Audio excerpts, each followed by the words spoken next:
The armies of Israel faced their greatest crisis.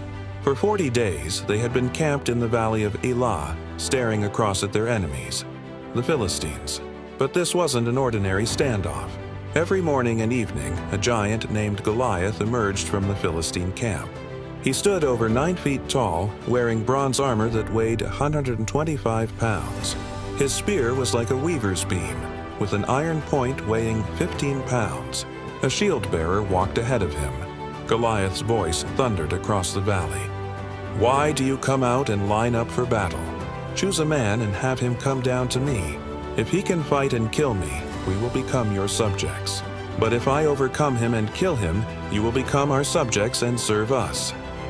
King Saul and all the Israelites were terrified. No one dared to fight him.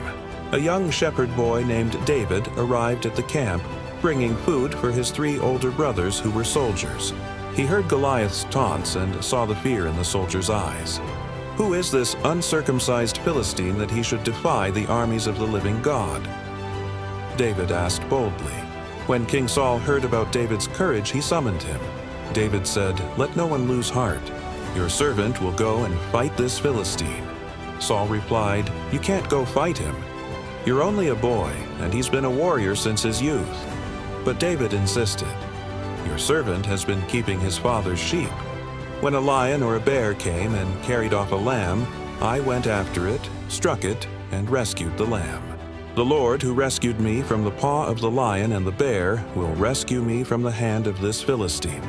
Finally, Saul agreed. "Go, and the Lord be with you." Saul dressed David in his own armor, a bronze helmet and a coat of mail. But David couldn't walk in it.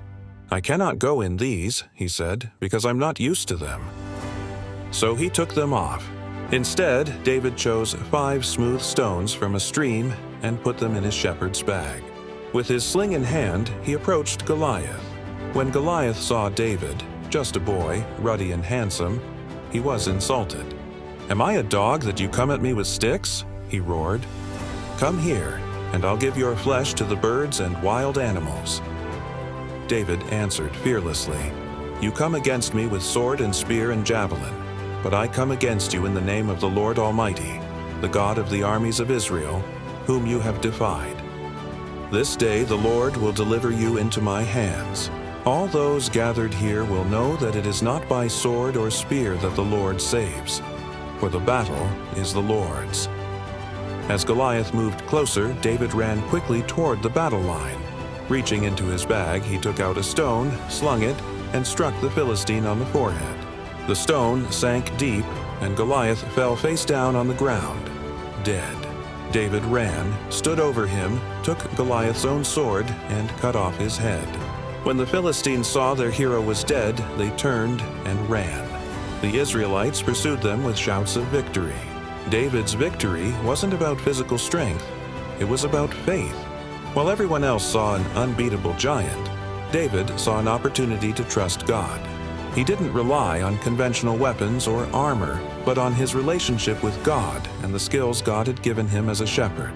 This story reminds us that the obstacles we face may seem impossible, but with faith, courage, and the talents we've been given, we can overcome what terrifies others. Sometimes the greatest victories come not from being the biggest or strongest, but from trusting in something greater than ourselves.